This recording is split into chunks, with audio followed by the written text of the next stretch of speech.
आज हम लोग का रेक्टिफिकेशन ऑफ एरर क्लास 11 की अकाउंटिंग का पार्ट 2 हम लेकर आए हैं। ठीक है। और आपको ऐसे यहाँ पे लिखा हुआ नज़र आ रहा होगा पार्ट 2 रेक्टिफिकेशन ऑफ एरर।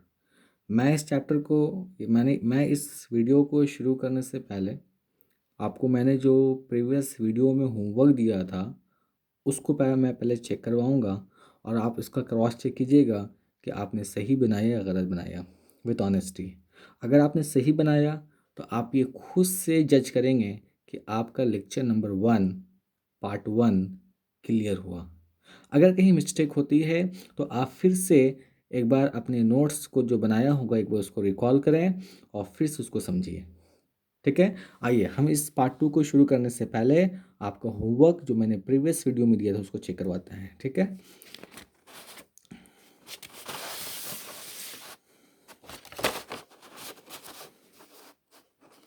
ये आपका होमवर्क। ठीक है। आइए होमवर्क में पहला पॉइंट दिया। फर्स्ट पॉइंट में लिखा था purchase computer from Mrs Rahul enterprises on credit. तो आपको जोर डालना है कि आपने परचेज किया है। क्या परचेज किया है? परचेज किया है आपने कंप्यूटर।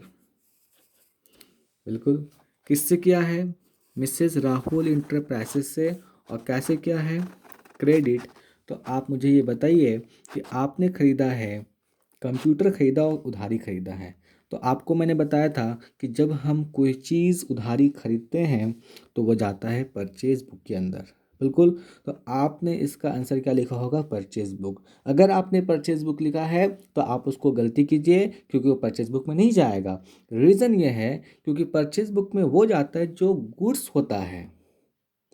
ये तो मेरा कंप्यूटर है और कंप्यूटर गुड्स हो नहीं सकता क्योंकि ये मेरा एसेट्स है। गुड्स क्या होता है? जो आप नॉर्मल डीलिंग ऑफ बिजनेस कर रहे हैं। अगर आपकी कंप्यूटर की दुकान है तो कंप्यूटर गुड्स है, लेकिन आपने कंप्यूटर रिकॉर्डिंग के लिए रखा है, अकाउंटिंग रिकॉर्डिंग के लिए रखा है, तो वो आपका एसेट्स हो गया। और एसेट जो होता है वो परचेज बुक में नहीं जाता है, वो कहाँ जाता है? जर्नल एंट्री के अंदर जाता है। तो इसका आंसर क्या होगा? Journal entry. इसका आंसर क्या होगा? Journal entry. आइए क्वेश्चन नंबर 2 लिखा है purchase from blue and company in cash. नकदी खरीदा है। क्या खरीदा है वो मैटर नहीं करता है, नकदी खरीदा है। चाहे तुम गुड्स खरीदो चाहे तुम एसेट्स खरीदो, अगर नकदी खरीदा है तो कैश बुक में जाएगा।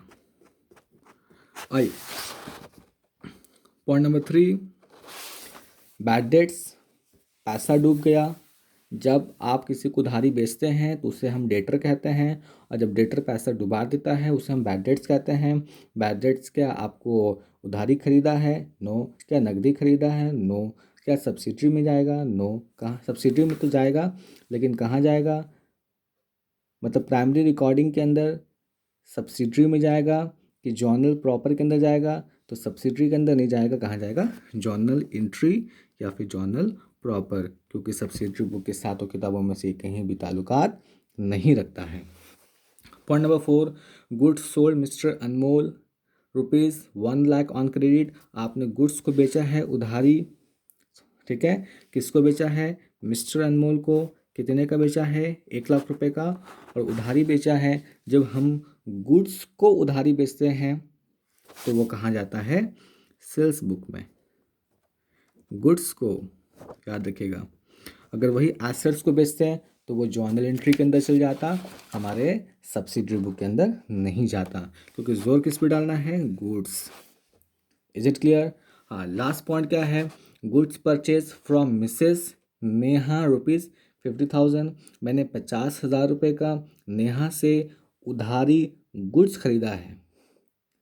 तो गुड्स तो खरीदा है, नजर आ रहा ना? गुड्स परचेज किससे खरीदा? नेहा से। तो आप बोलिएगा कहीं पे क्रेडिट नहीं लिखा है, तो आपने इसको उधारी कैसे माना? तो मैं आपको बता दूं कि अकाउंटिंग के अंदर जब नाम आ जाता है तो उसे हम उधारी ही मानते हैं। खरीदते और बेचते वक्त अगर किसी पर्सन्स का नाम आ जाता है तो हम उसे उधारी मानते हैं, चाहे क्रेडिट लिखा हो या ना लिखा हो। ठीक है, क्योंकि गुड्स मैंने उधारी खरीदा है, तो जब हम गुड्स उधारी खरीदते हैं तो वो कहाँ जाता है, परचेस बुक के अंदर। अगर मैं वहाँ पे एसेट खरीदता तो कहाँ चल जाता वो, जर्नल एंट्री के अंदर, सब्सिडरी बुक के अंदर नहीं जाता। मैं ये उम्मीद करता हूँ कि आपने सभी लोग जो भी ये वीडियो देखा है वो सही सही टिक किया होगा, सही से बनाया होगा। और अगर बनाया है तो आपका पार्ट 1 सक्सेसफुल होता है। अगर मिस्टेक होती है तो मैं यही आपको सजेस्ट करूँगा कि फिर से आप उसको रिवीजन कीजिए, फिर से देखिए, तब आप पार्ट 2 की तरफ आइएगा। ओके, आइए पार्ट टू हम लोग शुरू करने जा रहे हैं। पार्ट 2 हम लोग शुरू करने जा रहे हैं। शुरू करने से पहले मैं आपको एक बार पार्ट 1 का रिवीजन करवाना चाहता हूँ, क्योंकि इसका लिंक जो है पार्ट 1 है। ठीक है, पार्ट 2 का लिंक कौन है, पार्ट 1 है। आइए, पार्ट 1 में मैंने आपको बताया था कि रेक्टिफिकेशन ऑफ एरर क्या होता है। दूसरा क्वेश्चन बताया था कि रियल लाइफ ऑफ अकाउंटिंग क्या होता है। तीसरा क्वेश्चन बताया था कि प्राइमरी जो रिकॉर्डिंग होती है वो कहाँ कहाँ से होती है, और उसी में सेकेंडरी रिकॉर्डिंग कहाँ कहाँ से होती है। चौथा मैंने बताया था types of error in the accounting, accounts में टोटल गलती कितने प्रकार की होती है। ये चीज़ आपको मैंने समझाया था। मैं इसको पढ़ाऊँगा नहीं क्योंकि बस रिकॉल करा दिया। फिर मैंने आपको ये बताया था जो कि बहुत इम्पोर्टेंस है। ठीक है, पार्ट 2 को पढ़ाने से पहले मैं आपको कुछ बोलना चाहता हूँ, क्या है वो ध्यान सुनिएगा। मैंने बताया था कि रेक्टिफिकेशन ऑफ एरर का मतलब होता है गलतियों को सुधारना। कैसी गलती को, जानबूझकर कि बिना जाने बूझे, तो बिना जाने बूझे। अगर जानबूझकर अगर आपने गलती किया तो वो फ्रॉड हो गया, और बिना जाने बूझे यानी आपकी अनइंटेंशन, आप ना चाहते हुए भी गलती कर दिया। तो रेक्टिफिकेशन ऑफ एरर में गलती होती है अनइंटेंशनल, इंटेंशनल नहीं, अनइंटेंशनल। आपका ये इंटेंशन है कि आप सही कर रहे हैं, लेकिन आपके नॉलेज की कमी की वजह से आपने गलती कर दी, तो वो गलती यहाँ पे सुधारी जाएगी। अगर जानबूझ के कर रहे हैं तो वो फ्रॉड के अंदर आएगा। उस पर क्या होता है, आपको पनिश किया जाएगा, है ना। लेकिन इसमें आपको क्या करना है, सुधारना है, क्योंकि ये अनइंटेंशनल होती है, जानबूझकर नहीं होती है। तो रेक्टिफिकेशन ऑफ एरर का मतलब होता है गलतियों को सुधारना। गलतियों को वही सुधार सकता है जिसको सही चीज़ की मालूमात हो। यहाँ सही चीज़ का ताल्लुकात किससे है, बेसिक नॉलेज। और बेसिक नॉलेज का ताल्लुकात किससे है, जर्नल एंट्री। मतलब ये जो मैंने कल पढ़ाया प्रीवियस डे में, बेसिक नॉलेज के ताल्लुकात इसी से है कि आप पहले प्राइमरी रिकॉर्डिंग की अच्छी नॉलेज होनी चाहिए। प्राइमरी रिकॉर्डिंग के अंदर 2 पार्ट्स होते हैं, इसकी प्रॉपर नॉलेज, इसकी प्रॉपर नॉलेज, फिर आपको लेजर की, फिर आपको ट्रायल बैलेंस की, फाइनल अकाउंट की नॉलेज होना आपको कोई ज़रूरी नहीं है। तो अगर आपको बेसिक नॉलेज आपको अच्छी है तो आपका रेक्टिफिकेशन ऑफ एरर भी क्या होगा, अच्छा होगा। और ये कोई ख़ास चीज़ नहीं है, मैं आपको पढ़ाते पढ़ाते इन सारी चीज़ को समझा दूंगा। ठीक है, इतनी बातें आपको क्लियर हो गई, तो आइए हम लोग पार्ट 2 को शुरू करते हैं। ध्यान दीजिएगा, पार्ट 2 शुरू करने से पहले फिर से मेरी कुछ बातें हैं, उसको सुन लीजिए, क्योंकि जब तक आपके दिमाग में मैं कॉन्सेप्ट ना बैठा दूँ तो फिर मैं आगे नहीं बढ़ सकता। तो पहले मैं आपके कॉन्सेप्ट को बिल्ड करना चाहता हूँ। कॉन्सेप्ट क्या, ध्यान दीजिएगा। जैसे आपको मैंने बताया था कि जब हम ट्रांजैक्शन रिकॉर्ड करते हैं तो 2 जगह करते हैं, एक प्राइमरी रिकॉर्डिंग, दूसरा सेकेंडरी रिकॉर्डिंग। प्राइमरी रिकॉर्डिंग के 2 पार्ट्स होते हैं, एक सब्सिडरी बुक होती है और दूसरी जर्नल एंट्री या जर्नल प्रॉपर होता है। अब ध्यान दीजिएगा, प्राइमरी रिकॉर्डिंग जहाँ पहला आपको ट्रांजैक्शन रिकॉर्ड होता है, उसमें अगर आप ध्यान दीजिएगा तो उसकी जो चीज़ें होती हैं वो 2 जगह आपको ट्रांसफ़र की जाती है। मतलब क्या है, ध्यान दीजिए पहले। आप अगर कोई चीज़, कोई ट्रांजैक्शन को प्राइमरी रिकॉर्डिंग के अंदर क्या करते हैं, रिकॉर्ड करते हैं, तो उसकी जो चीज़ें होंगी वो दो जगह जाएंगी, दो जगह जाएंगी। ठीक है, डेबिट की चीज़ें और क्रेडिट की चीज़ें दो जगह आपको पोस्टिंग की जाएगी अगर आप क्या रिकॉर्ड कर रहे हैं, प्राइमरी रिकॉर्डिंग। लेकिन अगर आप सेकेंडरी रिकॉर्डिंग की अगर रिकॉर्ड कर रहे हैं तो इसका जो ट्रांसफ़र होता है, इसके आइटम का जो ट्रांसफ़र होता है वो केवल एक ही जगह होता है। वो कहाँ है, ट्रायल बैलेंस। लेकिन जब प्राइमरी रिकॉर्डिंग की जो आपको आइटम्स होते हैं वो दो जगह आपको पोस्टिंग की जाती है। ठीक है, वो दो जगह क्या है, मैं आपको एक एग्जांपल से समझाना चाहता हूँ, तभी हम आपका क्या करेंगे, आगे की ओर मूव ऑन करेंगे। तो ज़रा ध्यान दीजिएगा, एक एग्जांपल आपके लिए मैंने तैयार करके रखा हुआ है, इसको ज़रा ध्यान से तो देखिएगा।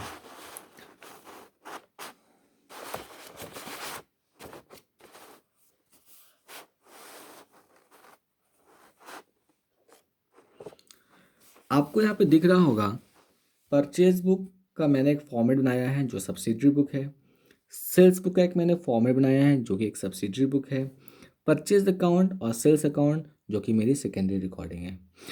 और आपको पता है, आपने पढ़ा होगा कि परचेज बुक का फॉर्मेट क्या होता है, date, name of supplier, detail amount. Sales book का भी वही फॉर्मेट होता है। ठीक है, बस याद रखना है कि परचेज बुक में कौन रिकॉर्ड करेगा, परचेज़र, और सेल्स बुक में कौन रिकॉर्ड करेगा, सेलर। तो मान लीजिए परचेज बुक में जो परचेज़र है उसने अलग अलग सप्लायर से ख़रीदा है, तो मान लीजिए कि 1 जनवरी को उसने एक्स से ख़रीदा है 5,000 रुपये का, 5 जनवरी को उसने वाई से ख़रीदा है 10,000 रुपये का, 10 जनवरी को उसने ख़रीदा है जेड से 30,000 रुपये का। ज़रा टोटल जोड़ेंगे तो कितना आएगा, 5, 10, 15 और 30 कितना हुआ, 45,000। इसका नाम क्या होगा, total of purchase book, total of purchase book. आइए मेरी बात को ध्यान दीजिएगा, मैंने क्या बोला था कि जब हम ट्रांजैक्शन को रिकॉर्ड करते हैं तो दो जगह रिकॉर्ड करते हैं, एक प्राइमरी रिकॉर्डिंग में, दूसरा सेकेंडरी रिकॉर्डिंग में। प्राइमरी रिकॉर्डिंग की जो पोस्टिंग होती है वो दो जगह होती है, और सेकेंडरी रिकॉर्डिंग की पोस्टिंग केवल एक ही जगह होती है, और वो कहाँ होती है, ट्रायल बैलेंस के अंदर। ठीक है, लेकिन परचेज बुक की जो पोस्टिंग होगी वो दो जगह। अब वो दो जगह कौन कौन है, पहला कि एक्स के अकाउंट में जाएगा, ठीक है, वाई के अकाउंट में जाएगा, जेड के अकाउंट में। मतलब एक्स से आपने खरीदा तो एक तो एक्स के अकाउंट में चल जाएगा, और दूसरा परचेज, देखिए total of purchase book transfer to purchase account, याद रखना। दो जगह कैसे, ध्यान रखिएगा कि एक्स से खरीदा तो वो एक्स के अकाउंट में जाएगा, और फिर वो परचेज अकाउंट में जाएगा, कहाँ जाएगा, परचेज अकाउंट में। वाई से खरीदा तो वाई के अकाउंट में जाएगा, फिर कहाँ जाएगा, वो परचेज के अकाउंट में जाएगा। फिर आपने जेड से खरीदा तो जेड के अकाउंट में जाएगा, फिर कहाँ जाएगा, परचेज के अकाउंट में। तो याद रख लीजिए आप लोग कि अगर परचेज बुक की अगर रिकॉर्डिंग कर रहे हैं तो इसकी जो पोस्टिंग होती है दो जगह होती है, एक तो सप्लायर के नेम में और दूसरा कहाँ, परचेज अकाउंट में। एक्स से खरीदा तो एक्स अकाउंट में, परचेज अकाउंट में। वाई से खरीदा तो वाई के अकाउंट में, परचेज अकाउंट में। जेड से खरीदा तो जेड के अकाउंट में, परचेज के अकाउंट में। तो आपको ये चीज़ आपको गांठ बांध लेना है कि अगर परचेज बुक में अगर आप मिस्टेक कर रहे हैं तो आपकी गलती दो जगह हो रही है। बात समझ में आ रही है? तो कहने का मतलब ये हुआ कि परचेज बुक में नहीं, आपने सब्सिडरी बुक के किसी भी बुक में आपने गलती कर दिया, सब्सिडरी बुक के किसी भी बुक में आपने क्या कर दिया, गलती कर दिया, तो आपने दो जगह गलती किया। ठीक है, इस मिस्टेक को हम लोग ये कहते हैं ड्यूअल एस्पेक्ट्स बोल सकते हैं, या फिर आप टू साइडेड एरर कह सकते हैं, टू साइडेड एरर ही कहिएगा। तो आपने इससे एक चीज़ सीख लिया कि अगर हम प्राइमरी रिकॉर्डिंग के अंदर मिस्टेक कर रहे हैं, चाहे वो प्राइमरी रिकॉर्डिंग सब्सिडरी बुक की हो, चाहे वो जर्नल एंट्री की हो, तो वो टू साइडेड एरर ही होता है। I hope this point is clear to you. अगर आपने प्राइमरी रिकॉर्डिंग के अंदर गलती किया है ना, whether it is was subsidiary और whether it was journal entry, है ना, it's error is called as two sided error. ये दो खातों पे असर डालेगा। लेकिन वही अगर आपने परचेज अकाउंट में मिस्टेक किया और सेल्स अकाउंट में, क्योंकि ये सेकेंडरी रिकॉर्डिंग होती है, ये लेजर है, परचेज अकाउंट और सेल्स अकाउंट क्या है, लेजर है, और लेजर जो होता है सेकेंडरी में आता है, तो ये जो होगा केवल एक ही पहलू पर असर डालेगा, और ऐसी गलती को हम लोग वन साइडेड एरर कहते हैं। बात समझ में आ रही है? तो अगर मान लीजिए कि total of purchase book transfer to purchase account, तो मैं परचेज बुक में आकर टू में क्या लिखूंगा, एक्स, क्या लिखूंगा, एक्स, क्योंकि आपने परचेज किससे किया है, एक्स से, टू एक्स अकाउंट। जो भी अमाउंट है कितना है, 5,000। तो बताइए एक ही जगह आया कि नहीं आया। परचेज अकाउंट मतलब, परचेज अकाउंट क्या है, लेजर है, लेजर मतलब सेकेंडरी, और सेकेंडरी की चीज़ जो होती केवल एक ही जगह जाती है। तो आपको इतना नहीं समझना है, आप बस इतना समझ के चलिए कि अगर आपने कोई मिस्टेक प्राइमरी रिकॉर्डिंग में की है तो उसका असर दो अकाउंट पे पड़ेगा। अगर आपने कोई मिस्टेक सेकेंडरी रिकॉर्डिंग में की है तो उसका असर केवल एक जगह पड़ेगा। दो जगह पड़ने वाले को असर को क्या बोलते हैं, टू साइडेड एरर, और एक जगह असर पड़ने वाले एरर को क्या बोलते हैं, one sided error. I hope this clear. ठीक है, आइए अब आगे हम लोग बढ़ते हैं। तो मैं अब पार्ट 2 शुरू कर रहा हूँ। ये सारी बातों को आपको एकदम ध्यान में रखना है और इसको रिकॉल करते हुए चलना है। आइए हम पहला आपको पार्ट 2 के अंदर नोट लिखवा रहे हैं। ये नोट जो है आपको अमृत है, इसको अमृत समझकर आप इसको समझेंगे। ठीक है, नोट 1 क्या कहता है, आप ज़रा ध्यान से यहाँ पे देखिए, मैं लिख रहा हूँ, आप भी एज अ नोट्स क्या कीजिएगा, लिख लीजिएगा। ठीक है, आइए जो भी मैंने बताया अभी वही सारी चीज़ लिखेंगे नोट 1 में। If error has been made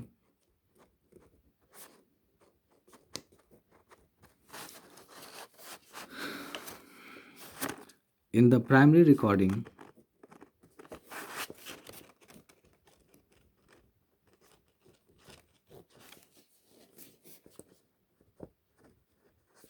in the primary recording,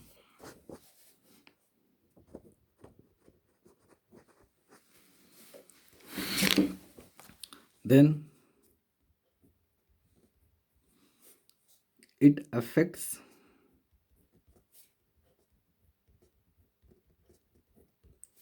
both relevant accounts, both relevant account related to the to that लिख लीजिए, ज़्यादा अच्छा लगेगा, यहाँ पर सेंटेंस बन जाएगा। related to that subsidiary book. Such errors are called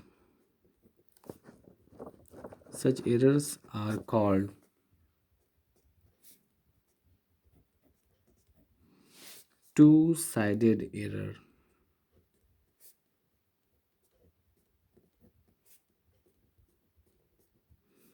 And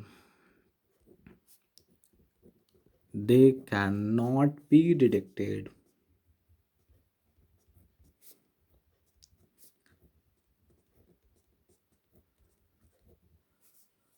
by the trial balance.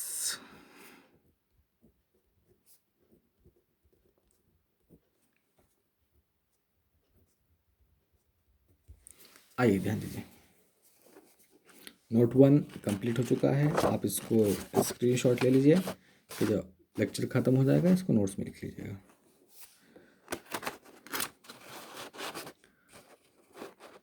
आइए ध्यान दीजिए, आप समझते हैं क्या है। क्या लिखवाया? वही लिखवाया जो मैंने अभी आपको समझाया।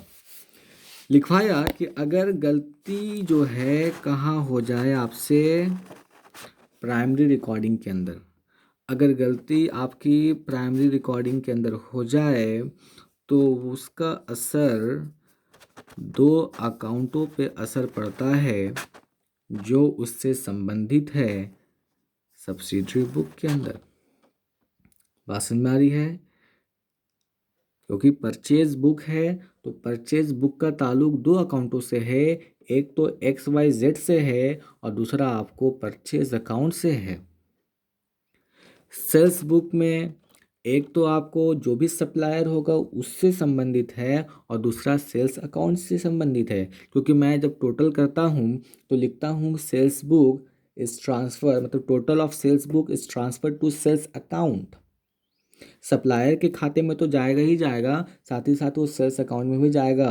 तो आपको ये चीज़ समझना है कि अगर गलती प्राइमरी रिकॉर्डिंग के अंदर हो रही है तो वो असर जो होगा दो खातों पर डालेगा जो उससे संबंधित है। और किससे संबंधित है? सब्सिडरी बुक के अंदर। बात समझ में आ रही है? और ऐसे एरर को हम लोग टू साइडेड एरर कहते हैं। अगर आपने दो खातों पे असर डाल दिया, डेबिट में भी असर आपको गलती हो, क्रेडिट में भी गलती है, तो क्या ट्रायल बैलेंस में गलती पकड़ आएगी? नहीं, क्योंकि 5,000 मैंने डेबिट में भी लिखा है, 5,000 क्रेडिट में भी लिखा है, तो गलती पकड़ाएगी नहीं आपको, क्योंकि सेम सेम अमाउंट आपने दोनों खातों में लिख दिया है। लिखना था 50,000, लेकिन आपने गलती से दोनों के खाते में कितना कितना लिख दिया, 5,000, तो गलती पकड़ाएगी नहीं, आपका ट्रायल बैलेंस टैली करेगा। ऐसे एरर को हम लोग क्या कहते हैं? To sided error. और ऐसी गलती हम ट्रायल बैलेंस से पकड़ नहीं पाते हैं। बात समझ में आ रही है? नोट 1 क्लियर हो गया। आइए अब नोट 1 के ऊपर हम लोग एग्जाम्पल करने वाले हैं। ठीक है, आइए एग्जाम्पल 1। एग्जाम्पल से बहुत अच्छा क्लियर हो जाएगा, ये मैं उम्मीद करता हूँ, बशर्ते ये सारी थ्योरी आपको अच्छी से समझ आनी चाहिए। आइए एग्जाम्पल 1 की तरफ चलते हैं हम लोग। सॉल्यूशन, मैं इसको दो मेथड से बनाऊंगा। मेथड 1 भी समझना है आपको, मेथड 2 भी समझना है आपको, और मेथड 2 को मैं ज़्यादा इम्पोर्टेंस दूंगा, क्यों? इसके पीछे का भी लॉजिक है। आइए क्वेश्चंस को पढ़ते हैं, बहुत बारीकी से पढ़ेंगे। और ये सारा क्वेश्चन जो है, जो एग्जाम्पल में लिखा है, वो नोट 1 से ताल्लुकात रखता है। तो नोट 1 आपको क्लियर हो गया, मैं आशा करता हूँ, तभी ये एग्जाम्पल्स आपको क्लियर होंगे। आइए हम लोग क्वेश्चंस पढ़ते हैं। क्वेश्चंस क्या है कि गुड्स परचेज फ्रॉम ए, आपने ए से गुड्स को ख़रीदा है। कितने का ख़रीदा है? 2,00,000 रुपए का। लेकिन हमारे अकाउंटेंट साहब ने क्या किया? रॉन्गली रिकॉर्ड कर दिया। कितने रुपए से? 20,000 से। और कहाँ रिकॉर्ड कर दिया? परचेज बुक में। फिर से क्वेश्चन पढ़ रहे हैं, क्वेश्चन को समझिए। इसमें जितना आप वक्त डिवोट करेंगे, आपका चैप्टर, आपका जितना भी प्रैक्टिकल क्वेश्चन है, सब क्लियर हो जाएगा। तो फिर से मैं क्वेश्चन पढ़ रहा हूँ, ध्यान दीजिएगा। आपने गुड्स ए से ख़रीदा है 2,00,000 रुपए का, लेकिन गलती से हमारे अकाउंटेंट साहब ने परचेज बुक के अंदर 20,000 लिख दिया। तो देखिए परचेज बुक है, परचेज बुक है मतलब वो सब्सिडरी बुक है, और सब्सिडरी बुक जो है वो प्राइमरी रिकॉर्डिंग के अंदर आता है। अगर गलती प्राइमरी रिकॉर्डिंग के अंदर हुई तो समझिए कि उसका असर दोनों अकाउंटों पे पड़ेगा जो उससे ताल्लुकात रखता है। और ऐसी गलती को हम टू साइडेड एरर कहते हैं, और ऐसी गलती ट्रायल बैलेंस में पकड़ाती नहीं है। तो आइए इसको हम लोग कैसे रेक्टिफाई करेंगे वो समझेंगे। ठीक है, तो यहाँ पे लिखेंगे हम लोग करेक्ट एंट्री। सही क्या एंट्री है?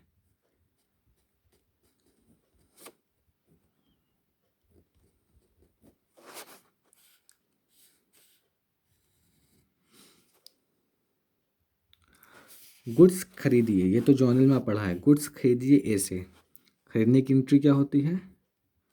परचेज अकाउंट डेबिट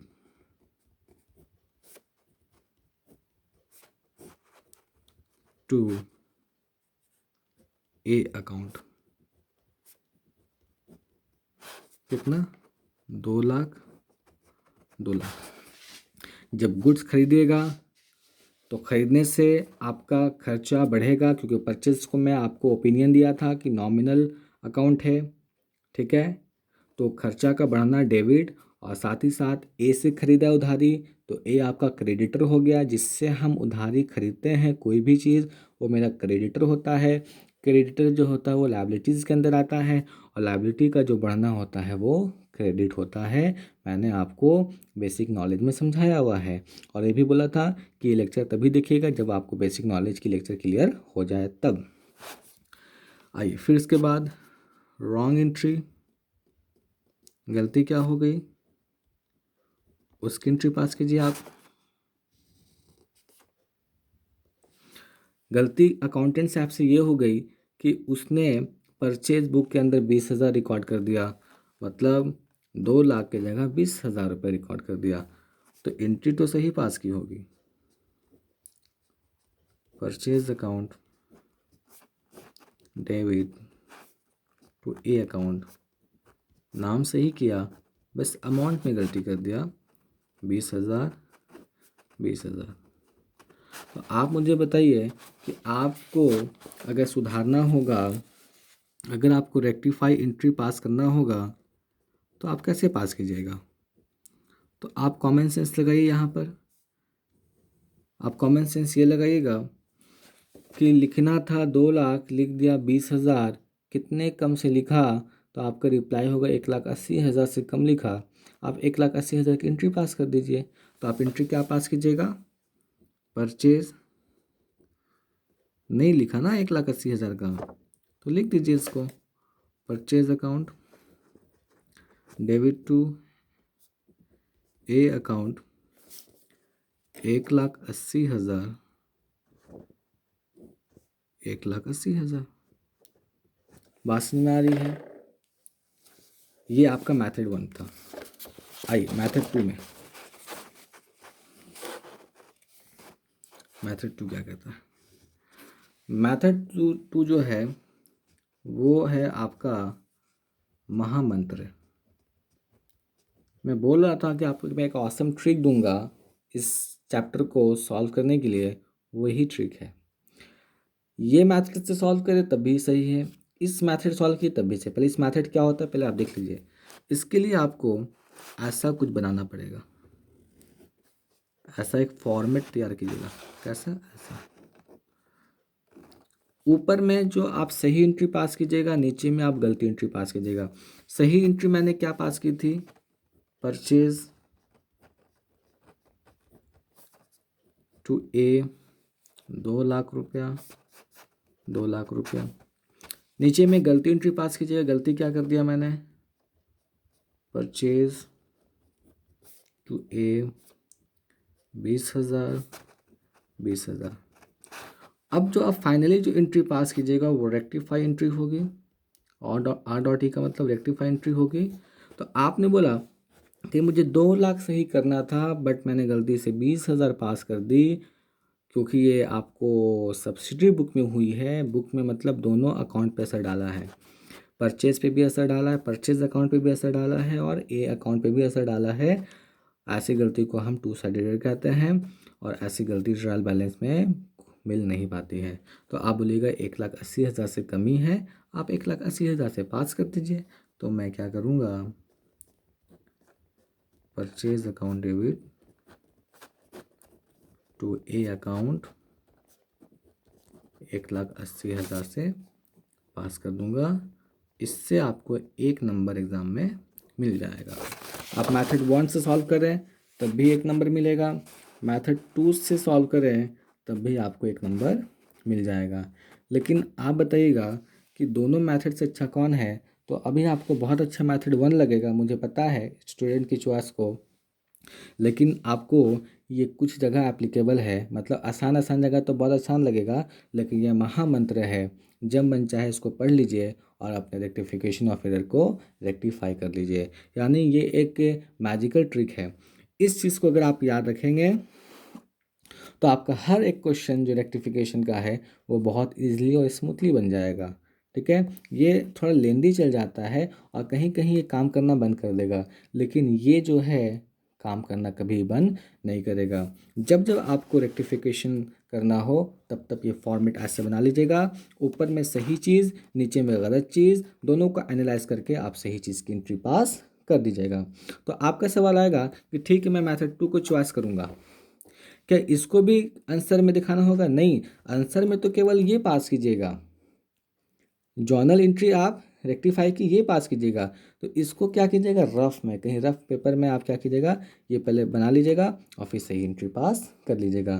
तो अब जो है मैं इस चीज़ को नहीं दिखाऊंगा क्योंकि ये एक ट्रायल था। मैंने दिखाया कि आप इससे भी सॉल्व कर सकते हैं, इससे भी कर सकते हैं, लेकिन सबसे जो इम्पॉर्टेंट जो है वो कौन है, मेथड 2, जो आपको हर जगह एप्लीकेबल है। बात समझ में आ रही है? इसी को मैंने बोला था कि ऑसम ट्रिक। अब ये ट्रिक कैसे काम करेगी वो मैं आपको समझा रहा हूँ। तो फर्स्ट क्वेश्चन आपका क्लियर हो गया। फर्स्ट क्वेश्चन का ताल्लुकात जो है किससे है, नोट 1 से। बोले यहाँ तक आपको क्लियर है? आइए अब हम लोग क्वेश्चन नंबर यानी एग्जाम्पल नंबर 2 पर चलते हैं।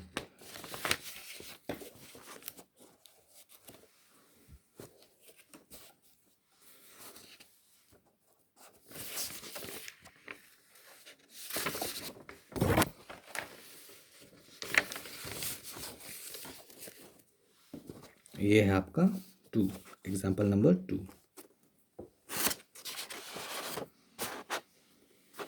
आइए अब जो है मैं बार बार मेथड 1 को नहीं दिखाऊंगा, मेथड 2 जो आपका महामंत्र है उसी को हम लोग यूज़ करेंगे और रेक्टिफाई एंट्री पास करेंगे। कैसे करेंगे ध्यान दीजिएगा। आपको सबसे पहले बिना सोचे समझे आपको ये फॉर्मेट तैयार कर लेना है। ऊपर में सही चीज़ नीचे में गलत चीज़, दोनों को एनालाइज करके हम लोग रेक्टिफाई एंट्री पास करेंगे। लिखा है कि गुड्स परचेज फ्रॉम बी, आपने बी से गुड्स को खरीदा 2,40,000 का, बट आपने रिकॉर्ड कर दिया, कितना कर दिया आपने, 24,000 रुपया। कितना, 24,000 रुपया। या इसको मैं सुधार देता हूँ, 2,40,000 का खरीदा और रिकॉर्ड कर दिया 24 लाख रुपया। कितना, 24 लाख, 24 लाख यहाँ पे 24 लैक्स। ठीक है, तो आइए पहले आप खरीदिए। खरीदने की एंट्री क्या होती है, गुड्स खरीदा है तो परचेज टू ए, कितना, 2,40,000, 2,40,000। ये सही चीज़ थी, लेकिन मेरे अकाउंटेंट साहब ने क्या किया, परचेज बुक के अंदर, बुक बोल रहे हैं बार बार, असर डालेगा, बुक मतलब दोनों पहलू पे असर पड़ेगा। तो परचेज बुक में उन्होंने क्या किया, 2,40,000 की जगह 24 लाख है, तो गलती एंट्री है, गलती को भी पास कीजिए। नाम तो सही लिखा है लेकिन 2,40,000 है, क्या लिखा है, 24 लाख रुपया। आइए अब इसको कैसे सुधारेंगे। हमें एग्ज़ाम में सिर्फ रेक्टिफाई एंट्री पास करनी है। ये काम जो है आप कहाँ कीजिएगा, रफ में करेंगे। तो आप मुझे बताइए कि 2,40,000 की एंट्री पास करनी थी, लेकिन आपने गलती से कितना कर दिया, 24 लाख रुपया। तो आइए बताइए कितना ज़्यादा आपने पास कर दिया। तो आप जब घटाइएगा 24 लाख में से 2,40,000, तो डिफरेंस आएगा 2,16,000। कितना, सॉरी 21,60,000। आपको करना था 2,40,000, लेकिन गलती से कर दिया आपने 24 लाख। तो आप बताइए कितने से ज़्यादा कर दिया। तो आंसर आएगा, आपने 21,60,000, जब आप 24 लाख में से 2,40,000 घटाइएगा तो 21,60,000 आएगा, उससे आपने ज़्यादा रिकॉर्ड कर दिया। तो अब हम बोलेंगे सुधारने के लिए आप क्या कीजिएगा, तो आप बोलिएगा ज़्यादा रिकॉर्ड कर दिया तो कम कर दीजिए। और कम करने के लिए हम क्या करते हैं कि अगर आपने डेबिट में ज़्यादा लिख दिया है, कम करने के लिए क्रेडिट कर दीजिए, और क्रेडिट में ज़्यादा लिख दिया है तो कम करने के लिए डेबिट कर दीजिए। हम रेसिप्रोकल कर देते हैं, it is a common sense. तो आप बोलिएगा क्योंकि आपने ओवर कास्ट कर दिया है, ज़्यादा लिख दिया है, ज़्यादा लिख देने की वजह से हम इसको रिवर्स कर देंगे। परचेज डेबिट होता है, इसको कम करने के लिए क्रेडिट कर देंगे,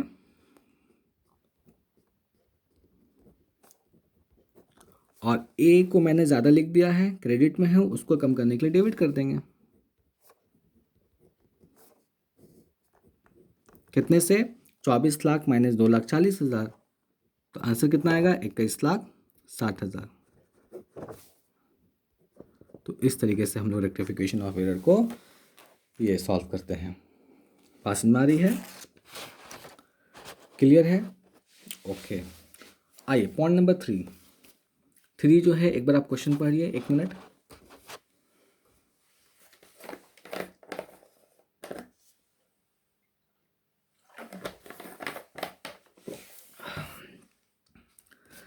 थ्री में कह रहा है कि गुड्स सोल्ड टू एक्स को आपने गुड्स बेचा 4,80,000 का, लेकिन गलती से रिकॉर्डेड हो गया 80,000 रुपया। क्योंकि ये गलती कहाँ हुई है? प्राइमरी रिकॉर्डिंग में। कहाँ हुई है? प्राइमरी रिकॉर्डिंग में। कैसे हमें पता चला प्राइमरी रिकॉर्डिंग में है? तो अभी आप होल्ड करके रखें, ये सवाल माइंड में रखें कि आपको तो कहीं नहीं लिखा है परचेज बुक। लिखा क्या परचेज बुक? क्या सेल्स बुक कहीं लिखा है? नहीं। कि यहाँ पे कुछ ये परचेज बुक लिखा था? नहीं लिखा है। तब भी हमने उसको क्या किया है? प्राइमरी रिकॉर्डिंग माना है। क्यों? आप इसको होल्ड करके रखिएगा। इसमें भी देखिए कहीं पे क्या सेल्स बुक लिखा है? नहीं। लेकिन आपने इसको क्या किया है? प्राइमरी रिकॉर्डिंग में गलती माना है। इसको भी होल्ड में रखिए। इसका सवाल का जवाब मैं दूंगा, क्वेश्चन करूंगा और फिर मैं बताऊंगा कि मैंने इसको क्यों प्राइमरी रिकॉर्डिंग माना है। बात समझ आ रही है? तो आइए इसको सॉल्यूशन करते हैं हम लोग। थोड़ा पेशेंस रखना पड़ेगा आपको। ये फॉर्मेट, ये महामंत्र, इसको बनाइएगा तो ही बन पाएगा। आइए बेचने की एंट्री कीजिए एक्स को, तो आप बोलिएगा X account debit to sales account. कितने का बेचा? 4,80,000, 4,80,000। ठीक है। और उसके बाद गलती क्या हो गई? बेचा तो सही है, बेचने में तो कोई गलती नहीं है। गलती कहाँ हुई? अमाउंट में। कितना लिख दिया? 80,000 रुपया। तो आप मुझे ये बताइए कि आपने बेचा 4,80,000 का, गलती से रिकॉर्ड किया 80,000, क्या आपने ज़्यादा रिकॉर्ड किया कि कम रिकॉर्ड किया? तो आपका रिप्लाई होगा मैंने कम रिकॉर्ड किया। कितने से कम किया? 4,00,000 रुपये से। तो 4,00,000 से मैंने कम रिकॉर्ड किया। कम किया ना, पास कर दीजिए जर्नल एंट्री। कितने से कम रिकॉर्ड किया? 4,00,000 से। तो 4,00,000 से आप एंट्री पास कर दीजिए। तो हम जो रेक्टिफाई एंट्री जो होगी वो क्या होगी? कम है तो आप बढ़ा लीजिए, X account debit to sales account. बात समझ में आ रही है? कितना? 4,00,000, 4,00,000। क्लियर? देखिए प्रॉब्लम कहाँ होती? जब ज़्यादा लिख देते हैं। तो जब ज़्यादा लिख देंगे तो रिवर्स कर देंगे, डेबिट की चीज़ क्रेडिट में और क्रेडिट की चीज़ डेबिट में। लेकिन कम लिखा है ना, बढ़ा दीजिए। तो एक्स को बढ़ाने के लिए एक्स में लिख देंगे, सेल्स को बढ़ाने के लिए सेल्स में लिख देंगे। बात समझ में आ रही है? आइए fourth question. Goods sold to Y, मैंने वाई को गुड्स बेचा 2,20,000 का, बट रॉन्गली रिकॉर्डेड एट ₹22,00,000। लिखा बेचा 2,20,000 का, रिकॉर्ड कर दिया 22,00,000 रुपया। बोलो गलती किया कि नहीं किया? बिल्कुल किया। कहाँ गलती हुई है? प्राइमरी रिकॉर्डिंग में। तुम बोलोगे कहाँ लिखा है बुक? कहीं भी क्या बुक लिखा है? बुक लिखा होता तभी ना आप बोलते कि प्राइमरी रिकॉर्डिंग। जैसे कि फर्स्ट एग्जाम्पल में बुक बोला था, साफ साफ क्या बोला था? बुक। देखो तो मैंने प्राइमरी रिकॉर्डिंग माना, लेकिन 2, 3, 4 में कहीं बुक नहीं बोला है। क्या कहीं बुक बोला है? नहीं बोला है। लेकिन फिर भी मैं ज़बरदस्ती क्या बोल रहा हूँ कि नहीं प्राइमरी रिकॉर्डिंग। इसका मैं रीज़न बताऊँगा। मैंने बोला है कि एग्जाम्पल ख़त्म होगा 4, मैं बताऊँगा कि मैं इसको क्यों प्राइमरी रिकॉर्डिंग में एरर मान रहा हूँ। और प्राइमरी रिकॉर्डिंग के अंदर किसको? सब्सिडरी बुक के अंदर एरर मान रहा हूँ। क्यों? बस इसको सॉल्व कर दीजिए। आइए ये महामंत्र आपको बना लेना है। प्रैक्टिस कर रहे हैं अभी, यहीं पे बनाइए। फिर जब प्रैक्टिकल क्वेश्चन करेंगे तो इसको रफ में और सिर्फ रेक्टिफाई एंट्री पास कीजिएगा। गुड्स बेचिए, बेचेंगे तो क्या होगा? Y account debit to sales account. ठीक है, क्योंकि जिसको उधारी माल बेचते हैं डेटर होता है, और डेटर मेरी संपत्ति है, संपत्ति का बढ़ना डेबिट। सेल्स करने से मेरा इनकम होता है। ठीक है, क्योंकि मैंने इसको नॉमिनल बनवाया था बेसिक नॉलेज में, और इनकम का बढ़ना होता क्रेडिट डायमंड रूल से। पहले उसको पढ़ेंगे तो ही समझ में आएगा। तो कितना का हुआ? कितने का बेचा आपने? 2,20,000, 2,20,000। ये सही है, इसमें तो कोई गलती नहीं। लेकिन बट अकाउंटेंट साहब ने क्या किया? लिखना था 2,20,000, रिकॉर्ड कर दिया 22 लाख। तो नाम तो सही लिखा, बस अमाउंट गलती लिख दिया ना, तो इसको हम लोग सुधार लेंगे। 22 लाख, 22 लाख। तो आप मुझे ये बताइए कि सही जो था 2,20,000, गलती क्या हो गई 22 लाख। तो मैं पूछूंगा कि ज़्यादा लिखा कि कम, तो आप बोलेगा मैंने ज़्यादा लिख दिया। हम पूछेंगे कितना ज़्यादा लिख दिया, तो आपका रिप्लाई होगा सॉल्यूशन करने के बाद आप कागज़ पे कर लीजिएगा कहीं पर, ठीक है। कितना ज़्यादा लिख दिया, 19,80,000 रुपया। गलती से दोनों के अकाउंट में मैंने कितना लिख दिया, ज़्यादा 19,80,000। कैसे आया, 22 लाख माइनस 2,20,000, ज़्यादा लिख दिया है। कम कीजिए, कम करने के लिए हमेशा हमें रिवर्स एंट्री करनी होती है। डेबिट को कम करना हो क्रेडिट में भेजिए, क्रेडिट को कम करना हो डेबिट में भेजिए। तो रेक्टिफाई एंट्री क्या होगी, sales account debit to Y. Sales को कम करना था, डेबिट में भेज दिया। वाई को कम करना था, क्रेडिट में भेज दिया। कितना, 19,80,000। ये भी प्रैक्टिस कर रहे हैं हम लोग, इसलिए मैं कोई नरेशन उसको नहीं लिखवा रहा हूँ। जब फाइनल लेवल का हम लोग करेंगे तो वहाँ पर होगा। आप इसकी एक स्क्रीनशॉट ले सकते हैं।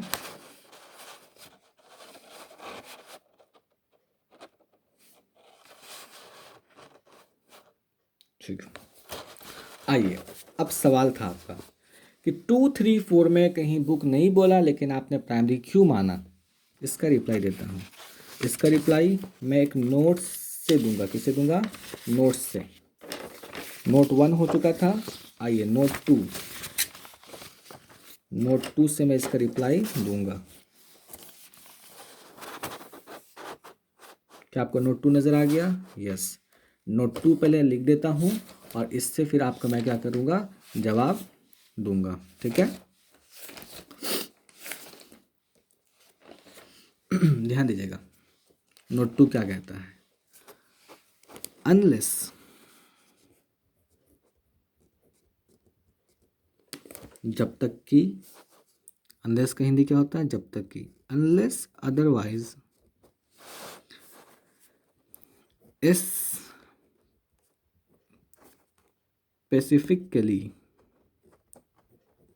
स्पेसिफिकली मतलब ख़ास तौर पर जब तक। अनलेस अदरवाइज स्पेसिफिकली का मतलब जब तक ख़ास तरीके से ना बोल दे, mention. Unless otherwise specifically mentions recorded oblique transferred represents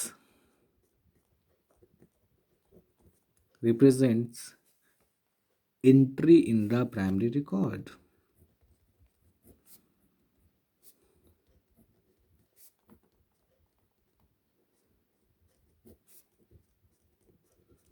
देखिए, जब तक आपको ख़ास तौर पर कुछ ना बोले तो आप ये मान कर चलिएगा कि कहीं आपको रिकॉर्डेड और ट्रांसफर्ड वर्ड नज़र आ जाए। कौन सा वर्ड नज़र आ जाए, रिकॉर्डेड और ट्रांसफर्ड वर्ड नज़र आ जाए। तो अगर रिकॉर्डेड और ट्रांसफर वर्ड नज़र आ जाए तो आप ये समझिएगा कि एंट्री कहाँ है, प्राइमरी रिकॉर्ड के अंदर, और वो भी कहाँ, सब्सिडी बुक में। तो अभी 1 में तो साफ साफ बोला था कि परचेज बुक, ओके, लेकिन क्या सेकंड में कहीं पर बुक का नाम लिया, नहीं। क्या लेकिन रिकॉर्डेड बोला, यस। तो मैंने अभी नोट में क्या लिखवाया कि जब तक कुछ ना बोले, अगर रिकॉर्डेड और ट्रांसफ़र नज़र आ जाए तो आप ये समझिएगा कि वो एंट्री कहाँ पास हुई है, प्राइमरी में। बुक का कोई मेंशन नहीं है लेकिन रिकॉर्डेड है, इसलिए इसे हम लोग बोलेंगे। देखिए, यहाँ भी रिकॉर्डेड है, प्राइमरी रिकॉर्डिंग है, यहाँ भी रिकॉर्डेड है, प्राइमरी रिकॉर्डिंग है। पास में आ रही है कि अगर कहीं पर रिकॉर्डेड और ट्रांसफ़र नज़र आ जाए तो आप क्या मानिएगा कि कि एंट्री कहाँ पास हुई है, प्राइमरी रिकॉर्डिंग के अंदर। तो मैं इस पार्ट 2 को यहीं पर रोकता हूँ, इस पार्ट 2 को मैं यहीं पर रोकता हूँ क्योंकि लेक्चर का जो टाइमिंग है वो बहुत ज़्यादा हो गया है, वीडियो बहुत लंबी बन जाएगी। तो अभी जो है आप पार्ट 2 को अच्छे तरीके से क्या करें, रिवीजन कीजिएगा, ठीक है। आप इस पूरे लेक्चर को देख लीजिए ध्यान से और इसको प्रॉपर स्टडी करें, ठीक है। अब नेक्स्ट क्लास जो अपलोड होगी उसके लिए हम लोग आगे पढ़ेंगे। Thank you for watching.